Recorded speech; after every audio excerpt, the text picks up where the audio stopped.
morning. It's June the 6th or 7th? 6, I think. 6th, okay. June the 6th, 2021, and this is step 3 of the drone brood method.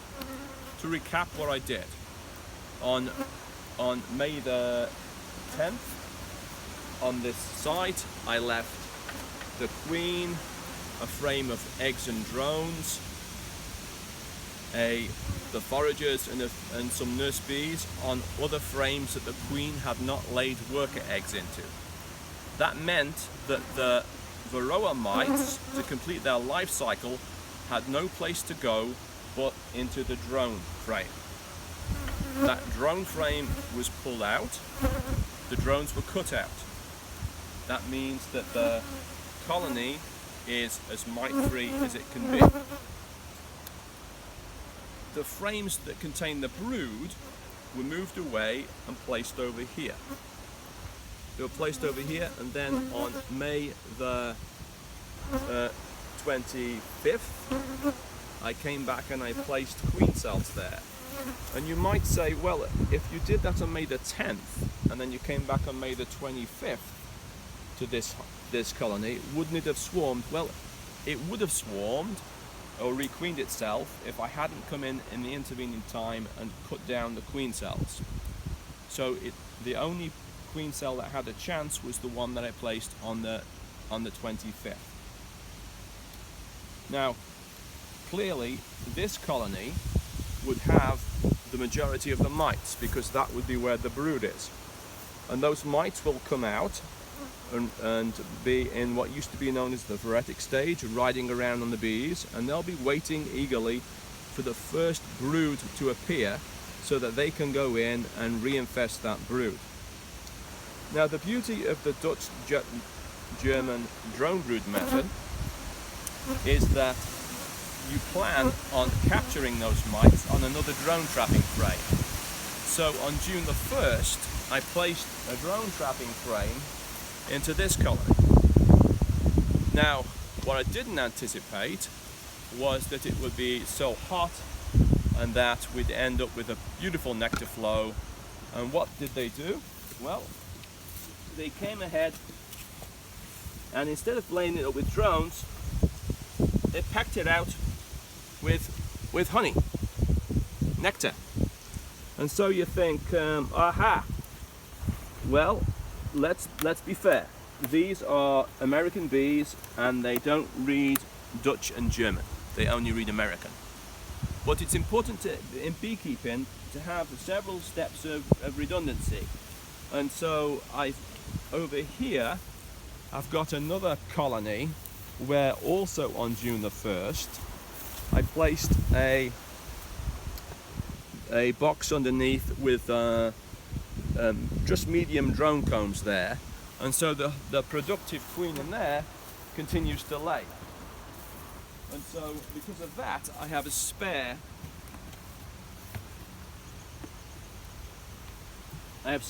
drone combs. I took this one from one over there, and then if I run short, I'm going to dip into that one to get them. So that explains why this one has got this bit on the bottom. In order for this process to work, it's important that you have a patch of drone at least as large as your hand, and I've got that even in the bit on the bottom and also there. So it's about 2.5 palms worth, 3 palms worth. I don't know if palms is a new currency.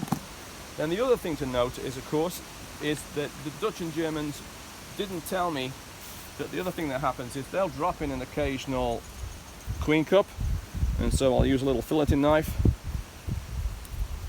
and muss her up just in case there's anything in there. Now, so you could say, what have the bees been doing in the interim in this colony? Well, hopefully they've been nurturing their new queen, but because they've had a little brood to feed, they've been emerging, and we've had some 90-odd 100-degree days. It's been really hot here, and they've been bearding on the front. So at the same time as I'm going to put in the drone frame, I'm also going to go in and give them another box to work on.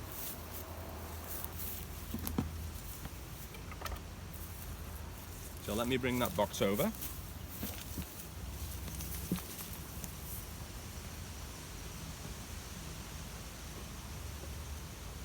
And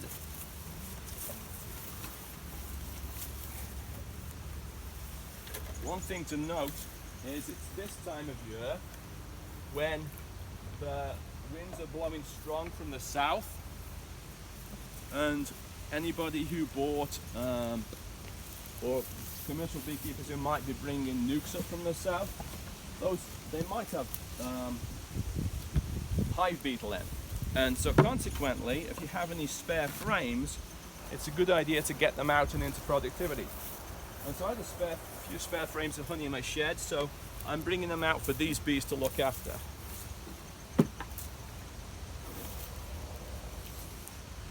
Nice looking frame, they'll finish that off, so I'm just going to put that there. So,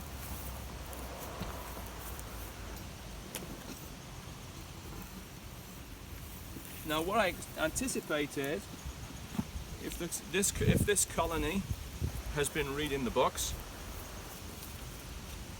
the queen will be mated, but not laying yet. So I'm not going to spend an inordinate amount of time looking for the queen.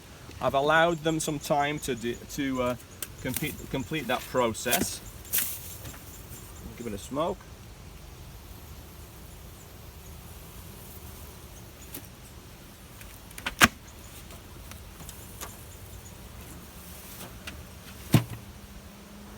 I haven't opened this since I placed the queen cell in. It's important to allow them to have time to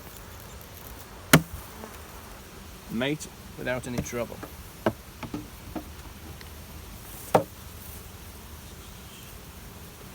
Look, I'll take this frame out.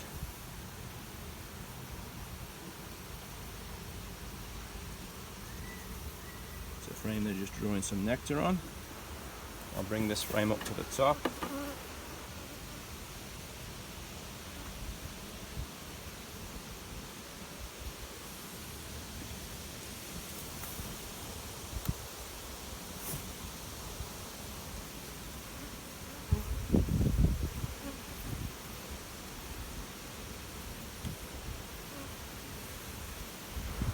Parent cell.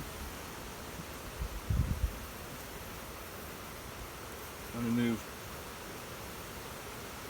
this frame over. There is actually a few eggs in there. I see them at the bottom in the center. There's a little area where it's clean, so that's interesting. She must have only just started laying in a recent day. So now it's a race, and the race is between the larva. The larva have just there actually is larvae here. That's not the one, that's the honey one. There's larva in this one, some small larvae. So these are and there's eggs there. There's the larva, there's a few cells around it. A few bits of royal jelly. So I'll put that in.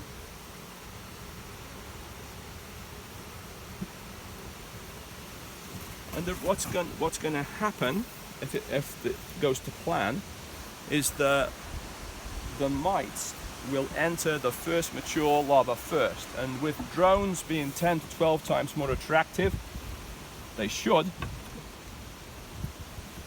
move up there.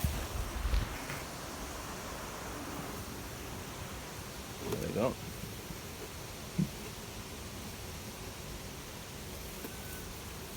Now, if I was making honey this year, I would have put medium drawn supers of comb on, but I'm actually more interested in drawing out deep combs for my nuc operation.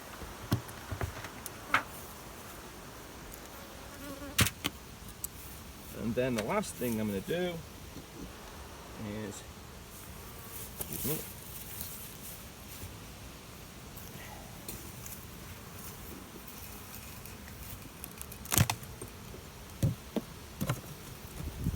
take that out, and I'll give it this.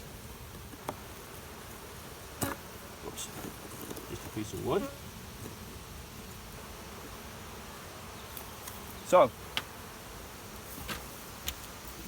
what have we achieved?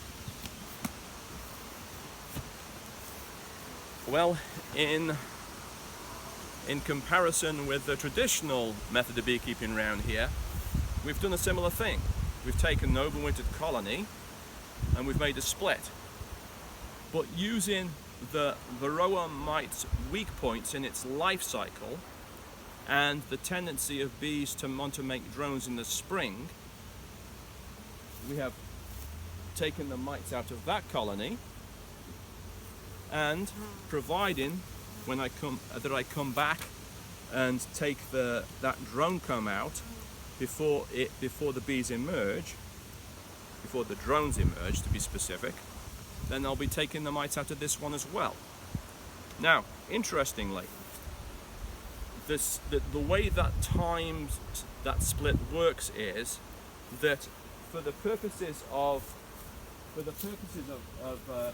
honey production, this is largely a done deal, because any of the brood that emerges now, being June the 1st, won't start flying before June the 6th, won't start flying before the first part of July. And it's only another week or two into July before the actual honey flow ceases. The colony that has the potential to make the most honey is this one, because those bees that were made at that time of that split will all be mature.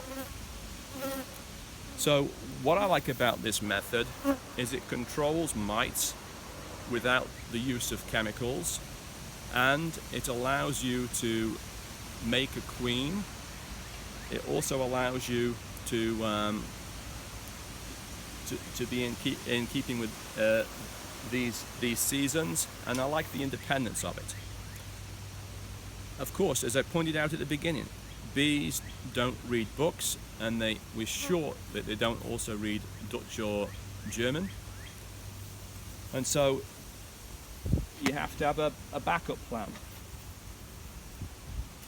That is the weakness in the system. The strength of the system is in the first part of the year, the early part of the year.